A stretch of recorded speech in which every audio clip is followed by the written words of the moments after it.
Hi there, everyone. I hope you are well. So thanks for coming on to the video today. Just wanted today basically to tell you about me and my journey into the inclusive fitness instructor world.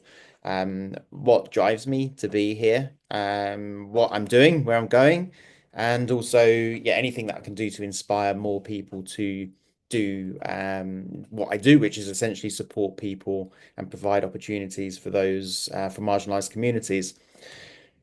Let's just get to the hard facts here. There is no competition in terms of providing physical activity for people as personal trainers and fitness professionals. And what we do, what we are here to do is to provide a physical activity opportunity for people. There are less of us than them, and we are here to try and work together, build our community so we can reach out to as many people as possible.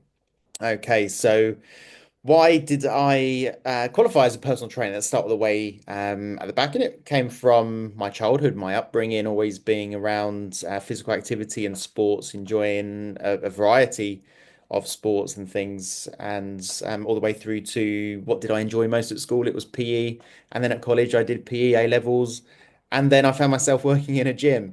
So I qualified through as a personal trainer in 2008 and got an LA Fitness t-shirt, went into a mainstream gym and yeah, they checked the t-shirt. It means they go and get your clients and I was paying rent, etc. And I didn't enjoy it too much. Although I did work with a gentleman there with Parkinson's, which right from the start of my personal training career was a good eye-opener to seeing people with different physical abilities in the gym setting. While I was building my business, my personal training business, I took a job as a support worker. Now, as a support worker, I was working with individuals in the community in Colchester, in Essex, with learning disabilities and supporting them with their daily living. So I'd help them make lunch, I'd take them out to shopping. Sometimes they wanted to go bowling, to the cinema, to just go out for a drive sometimes. And then it was from that moment, even then, way back in 2008, 2009, where I thought physical activity really can be beneficial for the people I'm supporting and working with. And no, let's not go out for a drive today, but let's still satisfy your need to want to get out the house and to engage in some activities. Let's go for a walk, or let's see if we can go and hire some bicycles and go out for a ride, something like that. And yeah, I soon became the support worker that not necessarily makes people, but encourages people to do physical activity. So I did that for a couple of years and then um, came across Inspiring Fitness, mobile personal trainers, and started working away from the gyms and more in the local community, which just boosted things even more for me in terms of researching local accessibility, finding being innovative and finding different ways to challenge our bodies, to move our bodies and support more people, as many people as possible. So it was while building a business with Inspiring Fitness that I received an inquiry from a gentleman. It was around the time of the Olympics and Paralympics, just before 2012. A gentleman submitted an inquiry and didn't tell me anything about himself in the inquiry. It was just call Alex and here's the number. So I phoned Alex, and then the very first thing he said to me was, I don't think you can help me, mate. I've asked a few personal trainers and they can't help me. And so I'm saying, well, why? How can I help? Why have you inquired? And Alex tells me that he's had a car accident years ago and he's paralyzed from the chest down. So didn't frighten me, didn't scare me at all because I thought, well, Alex has reached out to me because he's looking for an opportunity to become more physically active. We have to look outside personal trainer here.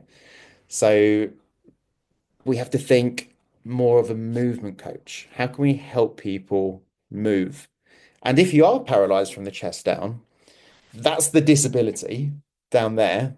Here's the ability all up here. So shoulders, biceps, and then wrists, neck.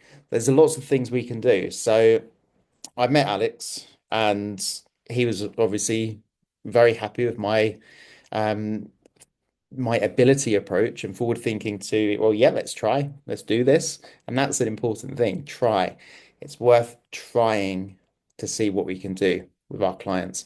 Yes, I did my due diligence. I spoke to Alex's physiotherapy team, occupational therapy, just to make sure that I was working in line with what they wanted Alex to be doing as well.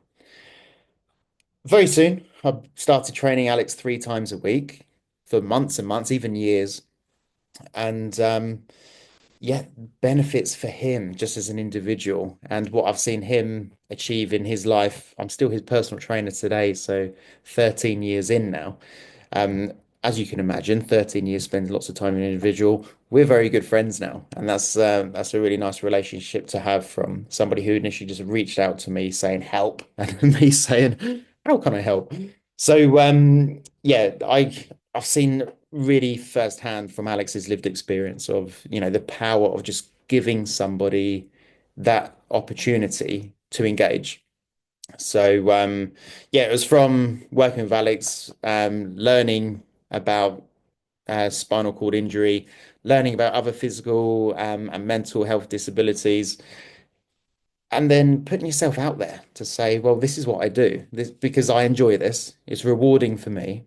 It's rewarding for your clients, and they stick about because they need your support long term. Then it's a good match made if your mindset is I want to help people and I want to impact lives. These individuals with disabilities, chronic health conditions, they need your support. They don't know you can help them because of the way people's thinking is. It's medical, medical, medical. But let's get past the physiotherapy through the neurological surgeons, people that support in hospitals, in care settings, and think fitness pros, fitness instructors, personal trainers, yoga coaches, people that can have a big impact on others. But we're sort of an unaware still. And this is something that I'm trying to do today at the moment. So just fast forwarding a bit, I'll come back. But fast forwarding, I'm actually putting together a training course and study for personal trainers and fitness instructors to be confident, to be qualified, to be insured to go and work and support people with physical and mental disabilities and chronic health conditions. So that brings back to where I am now. So after working with Alex and building up clientele over the years, I was just like the local go-to disability exercise coach guy. So I've worked with children with cerebral palsy from as young as 4, all the way through to older adults with dementia. Youngest person I've ever worked with to date is 9 months old, and the oldest I've ever worked with to date is 102 years old. And I think that's just brilliant that you can have such a range, such a scale of clients that you can work with, which would never have seen before. Had I just been this, you get fit, lose weight, um, get toned, get married, that sort of PT. So yeah, you could probably see I'm very passionate about what I do, and certainly not belittling all the other ways personal trainers work, because everything a personal trainer does is provide an opportunity for physical activity to an individual who seeks support, and that's important. So come 2020, 2019, obviously switched a lot of things to online. I was doing a little bit of online personal training before. Nothing I've really excelled with, to be honest, but some people reached out for support because they couldn't find the local disability coach in their area. And I was the next best thing, although I was miles away, we'll do it over the internet. And then that just became normal, obviously, as we all know, through the coronavirus lockdowns. Something I still do a little bit of now. It's not a major part of my business, but I still do some online personal training for individuals with disabilities and chronic health conditions. Um, but yeah, in 2020, I launched a new business called Therapy Gyms. The idea was to create like a gym organization which would be accessible to people's needs. And this just came from feedback from the people I had been working with to say, no, I don't like going to that gym. I don't like going to that gym, and I don't like going to that gym. And here's the reason. Yes, they've got a lift, but it never works. They don't have fitness instructors that understand and can help me. The gym has equipment, but I can use probably one machine in every 15 bits because of my disability. So it's just trying to break down things like that. And that was my goal, to create therapy gyms and do that. So therapy gyms still exist today, but now it's more formed within another organization which I started a couple of years ago, called Making Fitness Accessible, which is a not-for-profit. So we started the gyms. The gyms were such a good sort of social enterprise, such a do-good thing in the local community, that we actually flipped them into a not-for-profit model, so a community interest company. So today I run a couple of gyms in Essex and Suffolk. So we've got therapy gyms, which is for individuals with disabilities, chronic health conditions, and based more towards adults or 13, 14 years old upwards, have got grown up out of the children physiotherapy methods and into more like traditional gym based things. So that's one part of what we do. The other part is sensory gyms. So we've got therapy gyms logo here, sensory gyms here. So sensory gyms is encouraging physical activity for younger people. So the babies all the way through to maybe around start of secondary school age children with disabilities, with additional needs, autism, etc. That just needs some additional input and support of exercise. Obese children, for example, as well.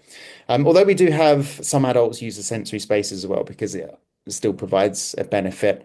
Exercising in a safe, quiet space for some people too.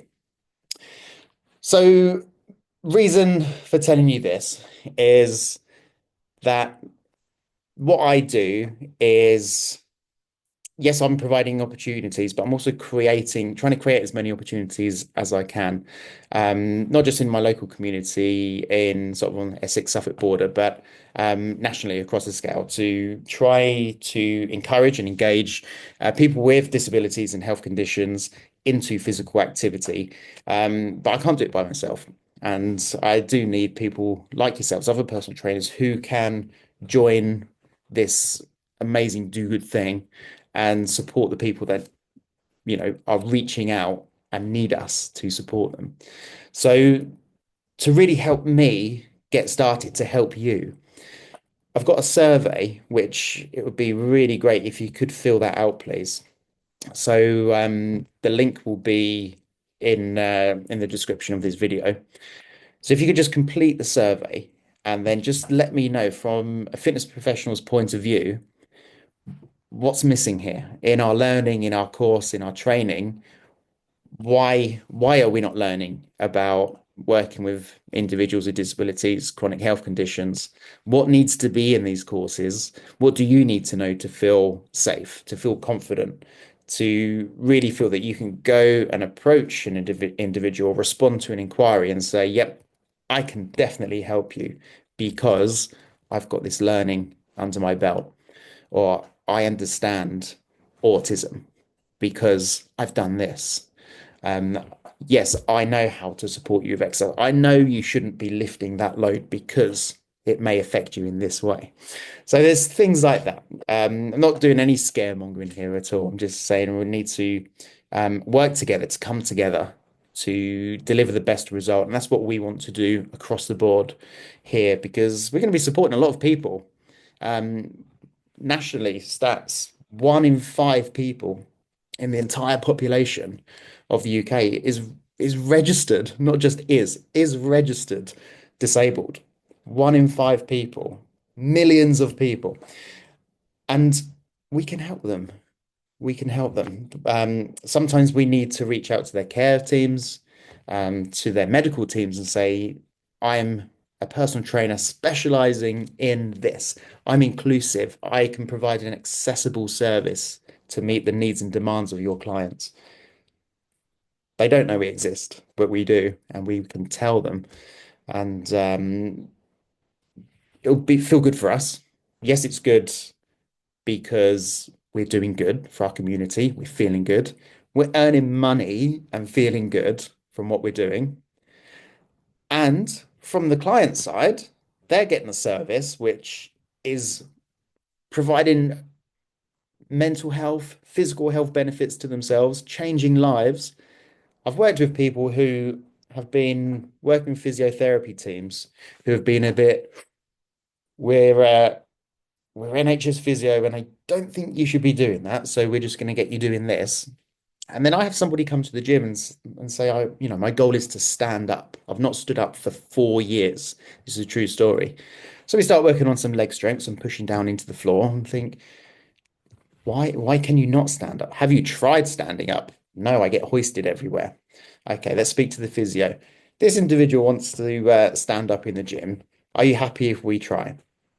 Yeah, sure. Because it's out of our hands. It's over to you. You do your risk assessment. You try.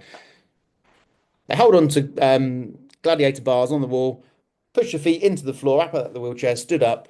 Family are crying because they've not stood up for 4 years, and it was almost effortless because we tried, and it wasn't it wasn't risky because we'd done the risk assessment. We were sure this individual could do what they wanted to achieve, and we helped them achieve it. What do they do in their physiotherapy programs? Now they stand up every session. So by doing what we've done, we've actually helped them, pushed and propelled them along the way. So valuable lessons there. And thank you for taking time to listen and just hear a bit about my story. Um, we've got really exciting things planned going forward to making fitness accessible, certainly in our local area in North Essex, where we're planning a very lovely big centre with a therapy gym and sensory gym to come together in a much bigger space, lovely outdoor spaces and things. So we've got some really exciting things going forward with that. But on a national scale, we still have programs like our Fun Fit Club, where we are engaging young people with special needs to engage in physical activity, with support from Sport England and Mind. And obviously, what we want to do for you guys, the fitness pros, to try and get everybody under an umbrella of understanding and being part of what is going to be a fantastic network of fitness professionals working with people that really need our support. So thank you for listening, and yeah, feel free to drop me some notes in the comments.